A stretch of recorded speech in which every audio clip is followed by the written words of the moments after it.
మిత్రులారా, 2 సంవత్సరాల క్రితం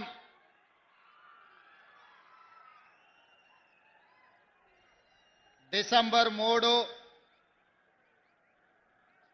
2023 నాడు ప్రజాప్రభుత్వాన్ని, ఇందిరమ్మ రాజ్యాన్ని సాధించి ప్రజాపాలనకు పునాదులు వేసి 2 సంవత్సరాలు మనం పూర్తి చేసుకుంటున్నాం. ఈ 2 సంవత్సరాల ప్రజాపాలన విజయోత్సవ సభను నర్సంపేటలో మీ అభిమాన నాయకుడు, మా సోదరుడు దొంతి మాధవరెడ్డి గారి ఈ విజయోత్సవ సభను ఏర్పాటు చేసి ఒకే ఒక్క శాసనసభ నియోజకవర్గం నర్సంపేట నియోజకవర్గం నుంచి వేలాది మందిని ఆహ్వానించి నిజంగా ఇందిరమ్మ రాజ్యం ఒక విజయోత్సవం అని ఈ కార్యక్రమాన్ని ఏర్పాటు చేసి నాతో పాటు ముఖ్య అతిథులుగా వరంగల్ జిల్లా ఇన్ఛార్జ్ మంత్రివర్యులు మిత్రులు పొంగులేటి శ్రీనివాసరెడ్డి గారిని, అదేవిధంగా ఈ జిల్లా నుంచి ప్రాతినిధ్యం వహిస్తున్న వరంగల్ సిస్టర్స్ మా సోదరిమణి సీతక్క గారిని, అదేవిధంగా మంత్రివర్యులు శ్రీమతి కొండా సురేఖ గారిని, అదేవిధంగా స్థానిక పార్లమెంట్ సభ్యులు మిత్రులు బలరాం నాయక్ గారిని, శాసనమండలి సభ్యులు శ్రీపాల్ రెడ్డి గారిని, శాసనసభ్యులు మాజీ మంత్రివర్యులు కడియం శ్రీహరి గారిని, శాసనసభ్యులు పెద్దలు రేవూరి ప్రకాష్ రెడ్డి గారిని, అదేవిధంగా నాయిని రాజేందర్ రెడ్డి గారిని, అదేవిధంగా రామచంద్ర నాయక్ గారిని, గండ్రా సత్యనారాయణరావు గారిని, నాగరాజు ఎమ్మెల్యే గారిని, అదేవిధంగా మాజీ శాసనమండలి సభ్యులు మాజీ మంత్రివర్యులు బస్వరాజ్ సారయ్య గారిని, వరంగల్ మేయర్ సోదరిమణి గుండు సుధారాణి గారిని, మాజీ పార్లమెంట్ సభ్యులు సిరిసిల్ల రాజయ్య గారిని, మా సోదరులు వేం నరేందర్ రెడ్డి గారిని, వివిధ కార్పొరేషన్ల చైర్మన్లను, ప్రభుత్వ ఉన్నతాధికారులను, ప్రాణ సమానులైన నర్సంపేట దొంతి మాధవరెడ్డి గారి సైన్యానికి మనస్ఫూర్తిగా అభినందనలు, 2 సంవత్సరాల విజయోత్సవ శుభాకాంక్షలు తెలియజేస్తున్నా. మిత్రులారా, ఎప్పుడు వరంగల్ ఉమ్మడి జిల్లా పర్యటనకు వచ్చినా ఈ జిల్లాకు ప్రాతినిధ్యం వహించి అధునాతన అభివృద్ధికి పునాదులు వేసిన కాకతీయుల పరిపాలన నుంచి పోరాటం ద్వారా ప్రపంచానికే పౌరుషాన్ని చాటిన సమ్మక్క సార్లమ్మల నుంచి దొడ్డి కొమరయ్య, చాకలి ఐలమ్మ, కృష్ణమాచార్యులు, కాళోజీ గారు, కరీంనగర్ జిల్లా ప్రాతినిధ్యం వహించిన మాజీ భారత ప్రధానమంత్రి, ఈ వరంగల్ జిల్లాలోనే పుట్టిన బిడ్డ పివి నరసింహారావు గారు, మళ్ళీ తెలంగాణ ఉద్యమానికి నాయకత్వం వహించిన ప్రొఫెసర్ జయశంకర్ గారు లాంటి గొప్ప గొప్ప వ్యక్తులు కాకతీయ యూనివర్సిటీ ఉద్యమాల గడ్డ స్ఫూర్తి ఎప్పుడు ఈ జిల్లా పర్యటనకు వచ్చినా ఒక స్ఫూర్తినిస్తుంది. ఆ స్ఫూర్తితోనే కాకతీయుల పరిపాలన స్ఫూర్తి, సమ్మక్క సార్లమ్మల పోరాట స్ఫూర్తి, అదేవిధంగా చాకలి ఐలమ్మ, దొడ్డి కొమరయ్య, ప్రొఫెసర్ జయశంకర్ గారి ఉద్యమ స్ఫూర్తిని తీసుకొని ఈనాడు తెలంగాణ రాష్ట్రంలో ప్రజాపాలన 2 సంవత్సరాలు పూర్తి చేసుకున్నాం. ఇంతకుముందు హెలికాప్టర్లో వస్తున్నప్పుడు మిత్రులు శ్రీనివాసరెడ్డి గారు అన్నారు, ఎక్కడ చూసినా వరి పంటలు, వరి కోతలే కనిపిస్తున్నాయి, ఈ ప్రాంతంలో వరి అత్యధికంగా పండిస్తున్నట్టున్నారు ఈ రైతాంగమని.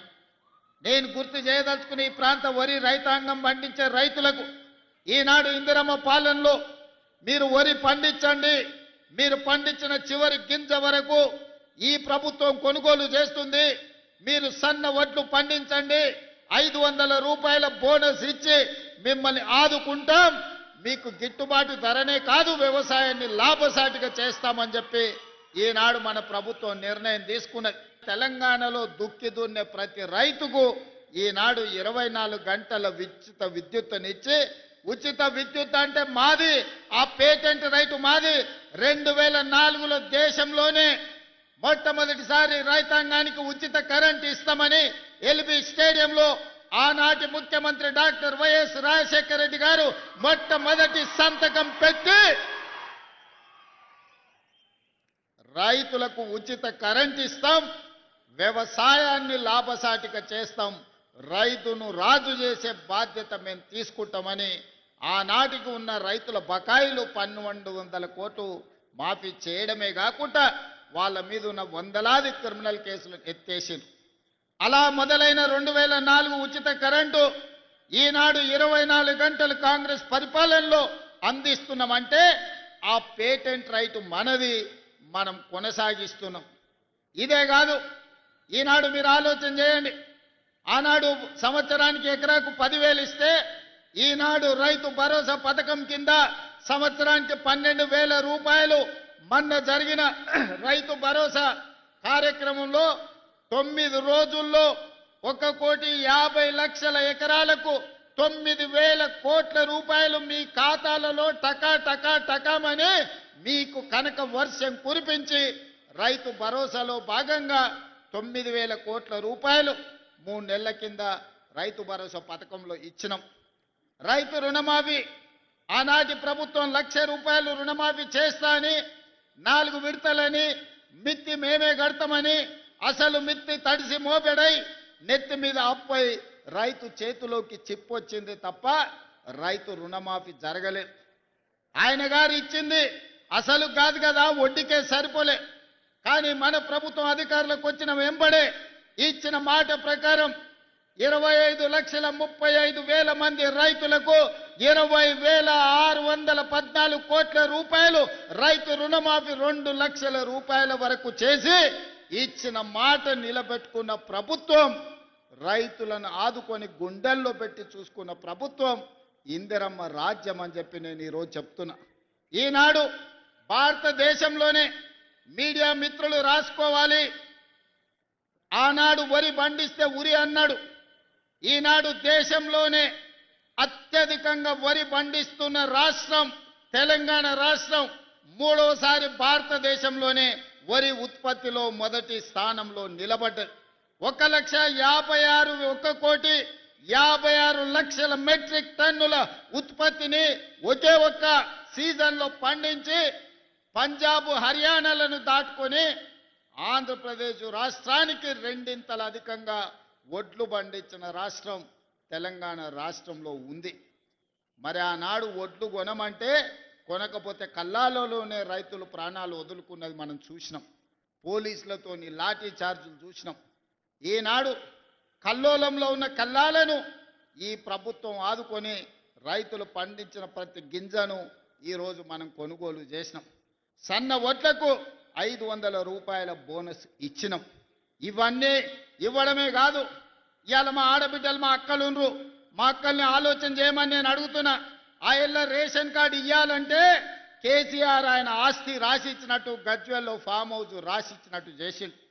పెళ్ళైన పిల్ల ఇంటికి వస్తే కోడలి పిల్ల వస్తే రేషన్ కార్డులో పేరు లేదు, ఇంటి ఆడబిడ్డ అక్కడ పోతే అక్కడ పేరు లేదు, వెళ్ళిపోయిందని ఇక్కడ తీసే పరిస్థితి. ఎట్లా కాని పరిస్థితి ఆడబిడ్డలకు ఉండే. మరి ఇవాళ మా సీతక్క మా శ్రీనివాసరెడ్డి గారు బాధ్యత తీసుకొని లక్షలాది రేషన్ కార్డులు ఇచ్చి, అదే విధంగా పిల్ల ఒకవేళ మన ఆడబిడ్డ పెళ్ళై అత్తగారింటికి పోతే అత్తగారింట్లో ఆడబిడ్డ పేరు నమోదు చేపించి ఇవాళ దాదాపుగా రాష్ట్రంలో 1,10,00,000 రేషన్ కార్డులు ఇవాళ తెలంగాణ రాష్ట్రంలో ఈ ప్రభుత్వము ఇస్తున్నది. ఈ రేషన్ కార్డులలో 3,10,00,000 మంది మీడియా మిత్రులారా రాసుకోండి నా మాట. ఈ తెలంగాణ రాష్ట్రంలో 3,10,00,000 మంది తెలంగాణ బిడ్డలకు ఈ ప్రభుత్వం సన్న బియ్యం ఇస్తుంది. ప్రతి బిడ్డ ఇయాల ప్రతి ఇంట్లో ప్రతి తల్లి తన కన్న బిడ్డకు ఇందిరమ్మ రాజ్యంలో ఇస్తున్న సన్న బియ్యంతో వండి బుక్కెడు బువ్వ తినిపిస్తుంది. నేను అడుగుతున్న మీడియా మిత్రులు కూడా పేదవాళ్ళే. ఆనాడు దొడ్డు బియ్యం ఎన్నడన్నా మీరు తిన్నారా? కనీసం చూడనన్న చూసిర్రా? అట్లొస్తే ఇట్లా రేషన్ షాపోడే 10 రూపాయలకు 11 రూపాయలకు పైసలు ఇస్తాను తీసుకునేటోడు. మళ్ళీ వాడే మిల్లోనికి ఇచ్చేటోడు, మిల్లోడు మళ్ళీ ప్రభుత్వానికి ఇచ్చేటోడు, ప్రభుత్వం మళ్ళీ పేదలకు ఇచ్చేది, పేదలు మళ్ళా రేషన్ షాపోనికి అమ్ముకునేది. ఇదే గుండ్రంగా తిరిగినాయి తప్ప ఎన్నడూ కూడా ఆ బియ్యం తిన్న పాపాన పోలే. అందుకే అన్న ఆలోచన చేసినాం. సంవత్సరానికి 13,000 కోట్ల రూపాయల భారం అవుతున్నది. ఆలోచన చేయలే, ఆర్థిక భారం అనుకోలే. పేదవాడి ఆకలి తీర్చాలనుకున్నాం, కడుపు నిండా పచ్చడి అన్నం పెట్టాలనుకున్నాం.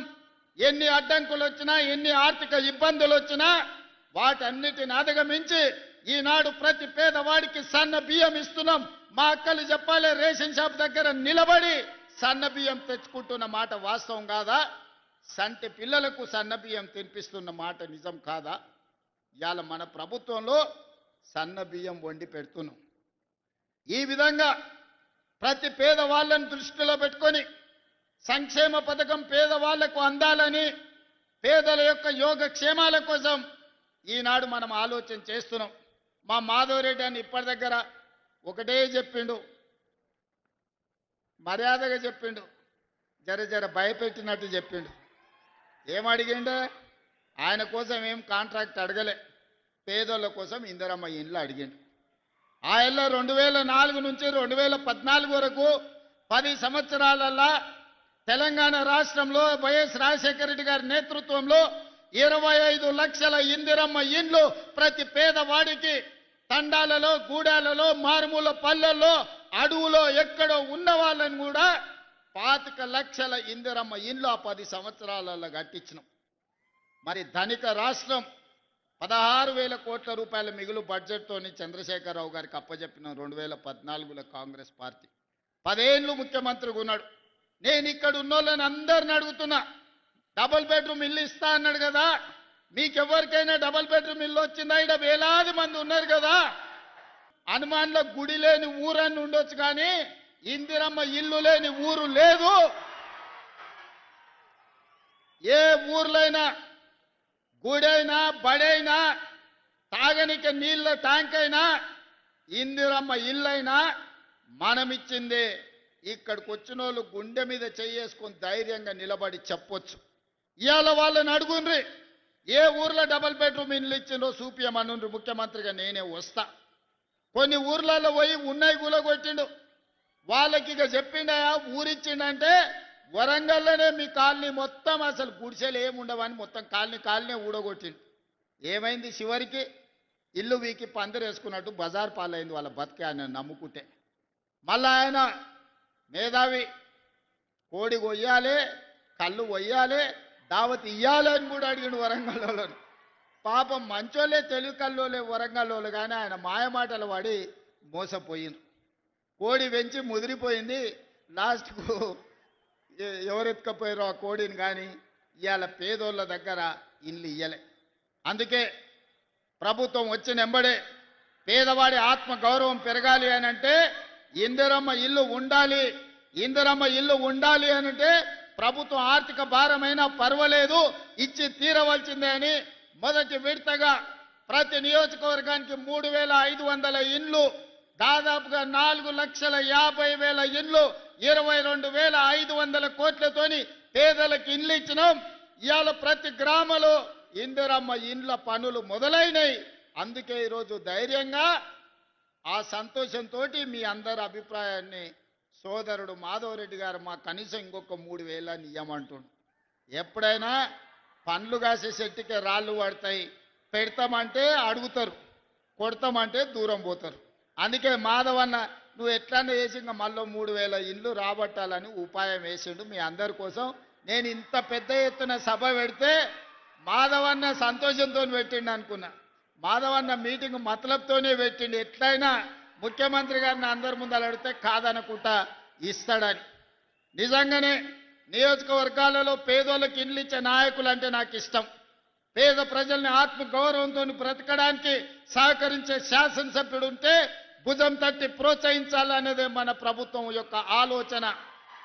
వచ్చే ఏప్రిల్ కొత్త సంవత్సరం ఫైనాన్షియల్ ఇయర్లో తప్పకుండా ఈ నర్సంపేటకు మళ్ళీ 3,000 నుంచి 3,500 ఇండ్ల మంజూరు చేసే బాధ్యత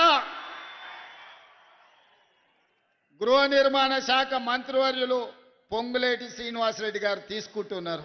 అందుకే వేదిక మీద నుంచి వారికి ఆదేశాలు ఇస్తున్నా.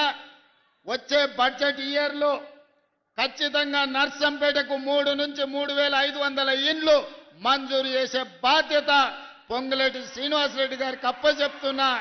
వారిని పర్యవేక్షించుకుంటూ నీకు ఇండ్లు ఇచ్చే బాధ్యత నేను తీసుకుంటా అని చెప్పి ఈ సందర్భంగా నర్సంపేట మిత్రులకు నేను తెలియజేస్తున్నా.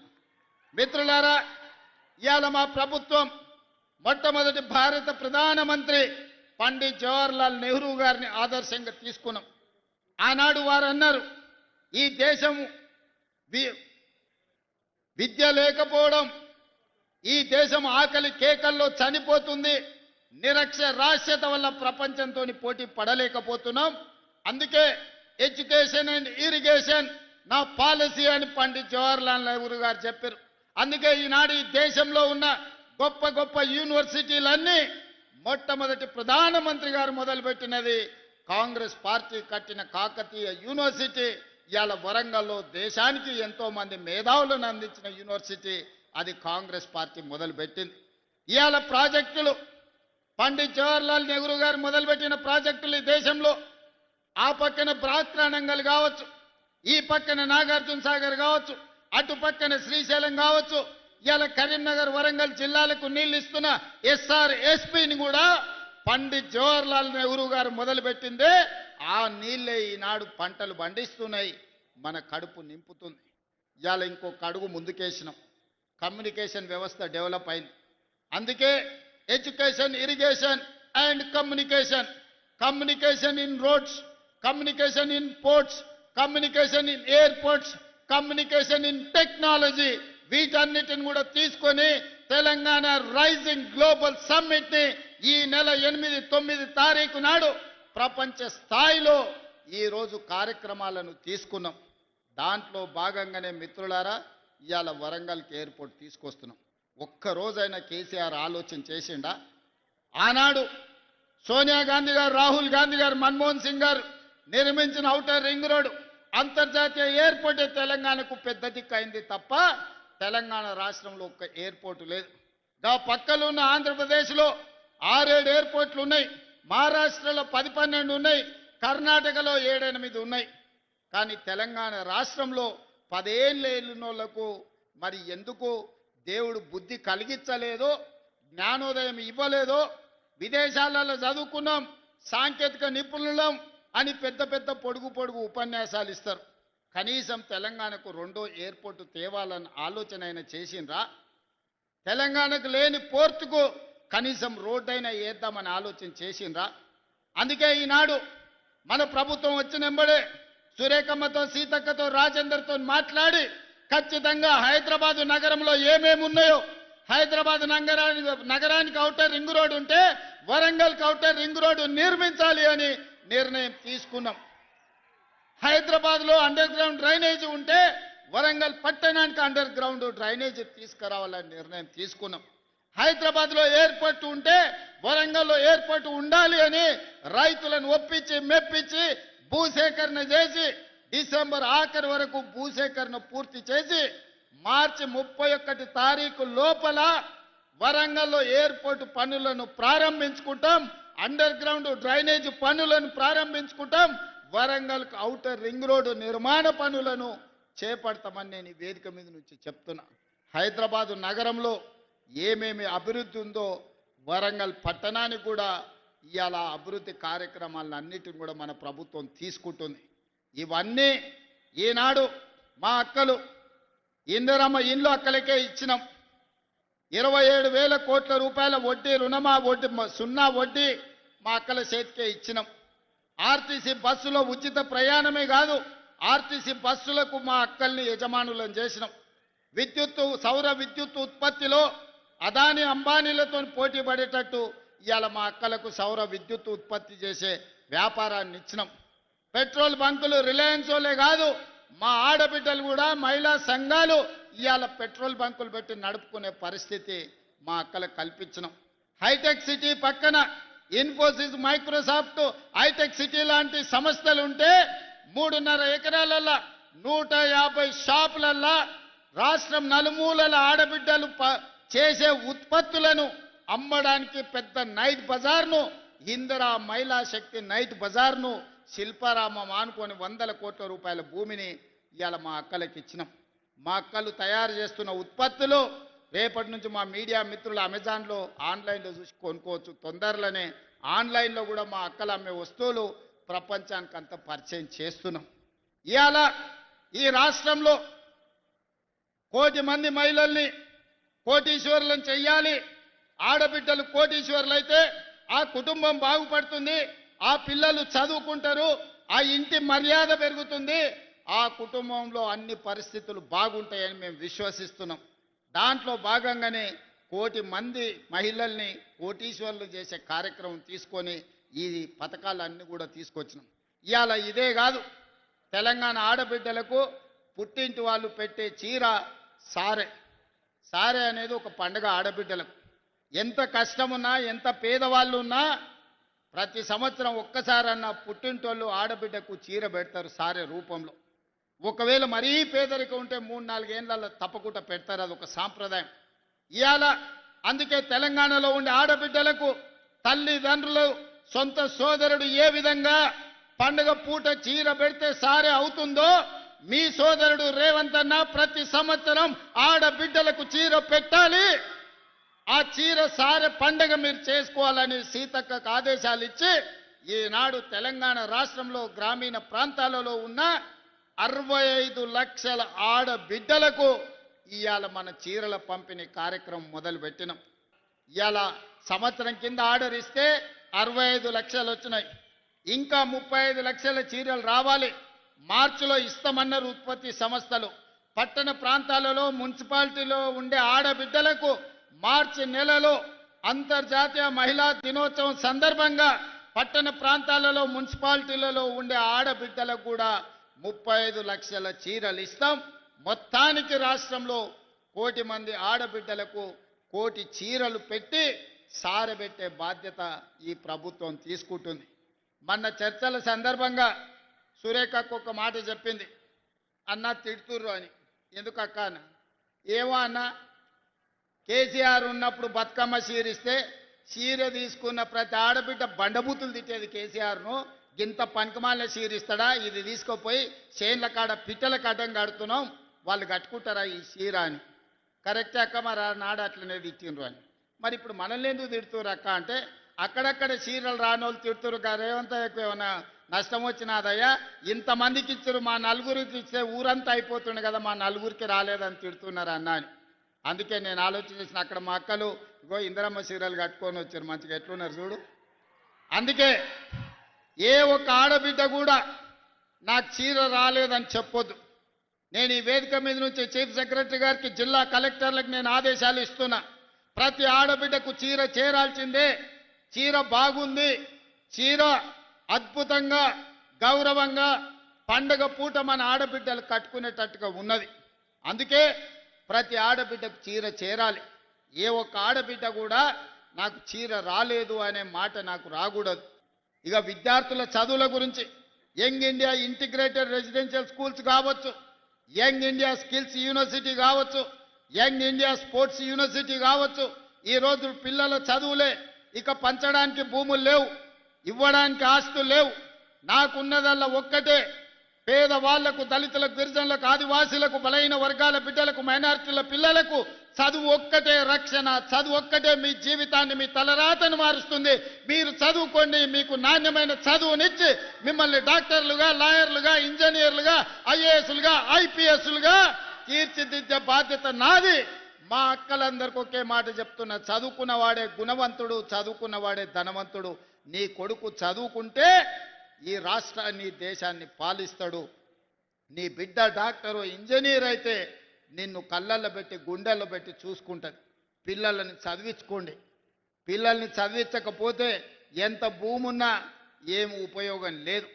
ఇవాళ మనమంటే వ్యవసాయం చేసినాం, బర్ల కాడికి పోయినాం, చేపలు పట్టినాం, గొర్రెలను పెంచినాం, లేకపోతే చెప్పులు కుట్టుకొని బతికినాం. కేసీఆర్ అట్లనే అన్నాడు, గొల్లోళ్ళు గొర్రెలు పెంచుకోవాలి, బెస్తోళ్ళు చేపలు పట్టుకోవాలి, ఎస్సీ సోదరులు చెప్పులు కుట్టుకోవాలని పథకాలు తెచ్చిండు.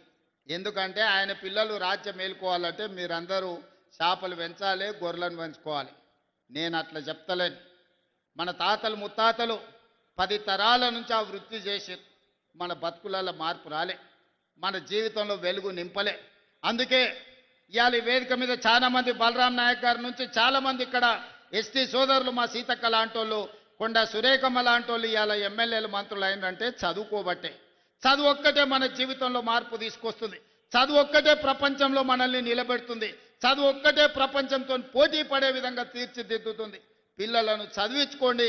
మీ చదువులకు కావాల్సిన వసతులు ఏర్పాట్లు చేసే బాధ్యత నేను తీసుకుంటా. ఇక భవిష్యత్తులో ప్రభుత్వం భూములు ఇస్తుందనో, ప్రభుత్వం ఆస్తులు పంచుతుందనో ఆలోచన పెట్టుకోకండి.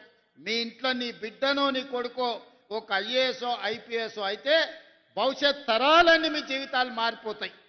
మీకు భూమి ఇస్తే ఉంటే ఉంటుంది, పోతే పోతుంది, మళ్ళా భవిష్యత్ తరాలు అట్లనే ఉంటాయి. అందుకే చదువుకోవాల్సిందిగా ఈ వేదిక మీద నుంచి నేను సూచన చేస్తున్నా. అందుకే మిత్రులారా, ఒక పక్కన రైతులను, రెండో పక్కన మహిళలను, మూడో పక్కన విద్యార్థి నిరుద్యోగ యువకులను ఆదుకునే బాధ్యత తీసుకున్నాం. అందుకే 10 సంవత్సరాలు వాళ్ళు నియామకాలు చేపట్టకపోతే వాళ్ళ ఇంట్లో ఉన్నోళ్ళందరికీ వాళ్ళు ఉద్యోగాలు ఇచ్చుకున్నారు. కానీ మన ప్రభుత్వం వచ్చిన తర్వాత తలలు లెక్క గట్టి 61,379 ఉద్యోగాలు ఎల్బీ స్టేడియంలో మొదటి సంవత్సరంలోనే నియామక పత్రాలు ఇచ్చి నిరుద్యోగ యువకులకు గ్రూప్ 1, గ్రూప్ 2, గ్రూప్ 3, గ్రూప్ 4 వివిధ శాఖలలో ప్రభుత్వ ఉద్యోగాలు ఇచ్చినాం. ఇంకా 40,000 ఉద్యోగాలు ఇవ్వడానికి ప్రయత్నాలు జరుగుతున్నాయి. తొందరలోనే నోటిఫికేషన్లు ఇచ్చే బాధ్యత నాది.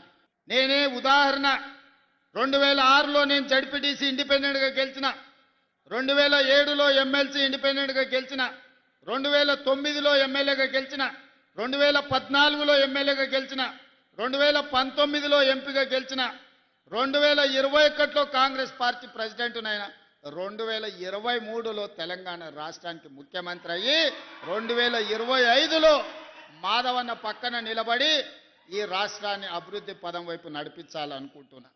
ఇవన్నీ ఎలా సాధ్యమైనాయంటే ప్రజలు ఆశీర్వదించితే సాధ్యమైనవి. దళితులు, గిరిజనులు, ఆదివాసీలు, పేదవాళ్ళు, మైనారిటీలు అండగా నిలబడితేనే ఇవన్నీ కూడా ప్రజల ఆశీర్వాదంతో వస్తాయి, కొనుక్కుంటే రావు. అందుకే ఈనాడు ప్రభుత్వం ఆర్ఎండ్బి పంచాయతీరాజ్ శాఖలో దాదాపుగా 20,000 కోట్లతోని 10 సంవత్సరాలు వాళ్ళు వేయకుండా వదిలేసిన రోడ్లను ఇవాళ వేస్తున్నాం. ప్రతి తండా నుంచి, ప్రతి గూడెం నుంచి మండల కేంద్రానికి ఒక బీటీ రోడ్డు, అదేవిధంగా మండల కేంద్రాన్ని నుంచి జిల్లా కేంద్రానికి డబల్ రోడ్డు, అదేవిధంగా జిల్లా కేంద్రం నుంచి రాష్ట్ర రాజధానికి 4 లేన్ రోడ్డు. ఈరోజు ప్రణాళికబద్ధంగా ప్రతి ఊరికి రోడ్డు ఇవ్వాలి అనే ప్రణాళిక తీసుకొని 20,000 కోట్ల రూపాయలతోని ఆర్ఎండ్బి అండ్ పంచాయతీరాజ్ శాఖల ప్రతి తండకు, గూడెకు, అడవులలో ఉండే మారుమూల గూడానికి కూడా ఇవాళ రోడ్లు ఇవ్వదలుచుకున్నాం. ఏ గ్రామానికి కూడా రోడ్డు లేదని వినదలుచుకోలేదు. రోడ్డు, తాగునీరు, బడి ఈరోజు మన ప్రాధాన్యత. ఇవన్నీ పనులు మేము చేస్తాం. మీకు ఇండ్లు ఇచ్చేది, మీ అభివృద్ధి చేసేది, మీకు కావాల్సిన తాగునీళ్ళు ఇచ్చడానికి రాష్ట్ర ప్రభుత్వం ఉన్నది. మీ పెండింగ్ ఉన్న సాగునీటి ప్రాజెక్టులను పూర్తి చేయడానికి ఈ ప్రభుత్వం ప్రయత్నం చేస్తుంది. మీకు ఎల్లవేళలా అండగా ఈ ప్రభుత్వం ఉంటుంది. ఏ విధంగా అయితే ఈనాడు మీరు ఆశీర్వదించడానికి వేలాదిగా తరలి వచ్చిండ్రో ఈ ఆశీర్వాదం ఎప్పటికీ ఇంట్లోనే ఉండాలి. మీరు అండగా నిలబడితే ఢిల్లీనైనా ఢీ కొడతా, ఢిల్లీ నుంచి అయినా నిధులు తీసుకొస్తా. అడగడానికి వెనకాడను, రాకపోతే కొట్లాడడానికి అసలే భయపడను. నా బాధ్యత ముఖ్యమంత్రిగా ప్రధానమంత్రి, కేంద్ర మంత్రుల దగ్గరికి వెళ్ళి మనకు కావాల్సిన నిధుల కోసం, కావాల్సిన అనుమతుల కోసం ఒక్కడికి 100 సార్లు తిరుగుతా. నాకు ఓపిక ఉంది, వయసు ఉంది, విషయాన్ని వివరించే కనీస పరిజ్ఞానం నాకు ఉన్నది. తెలంగాణ రాష్ట్రం కోసం ఎవరినైనా కలుస్తాను, తెలంగాణ అభివృద్ధి కోసం ఎవరితోనైనా కొట్లాడతాను. మీ ఆశీర్వాదం నిండుగా ఇట్లనే ఉండాలి. ఈ వరంగల్ జిల్లాను అభివృద్ధి చేస్తాం. మళ్ళీ 1000 సంవత్సరాల చరిత్ర కలిగిన సమ్మక్క సార్లమ్మ గొప్ప వందల సంవత్సరాల చరిత్ర కలిగిన సమ్మక్క సార్లమ్మ ఏ విధంగా అభివృద్ధి జరుగుతుందో మీరు చూస్తున్నారు. కొత్త సంవత్సరంలో అద్భుతమైన సమ్మక్క సార్లమ్మ మందిరం వస్తుంది. దర్శనం చేసుకోవడానికి వస్తా. ఆ రోజు మీ అందరితోని మాట్లాడతా. ఓపికగా ఇంతసేపు ఉండి అండగా నిలబడి మీ నాయకుడు మాధవరెడ్డి గారిని గొప్పగా మీ అభిమానంతో ముందుకు నడిపించండి. వారు బలంగా ఉంటే నేను బలంగా ఉన్నట్టే. నేను బలంగా ఉంటే ఢిల్లీలో సోనియా గాంధీ గారు ఈ దేశానికి సేవలు అందిస్తారు. రాహుల్ గాంధీ గారు ప్రధానమంత్రి అవుతారు. మీరందరూ అండగా ఉండాల్సిందిగా సోదరుడు మాధవరెడ్డిని ఆశీర్వదించాల్సిందిగా కోరుకుంటూ మీ అందరి దగ్గర సెలవు తీసుకుంటున్న. ధన్యవాదాలు మిత్రులారా.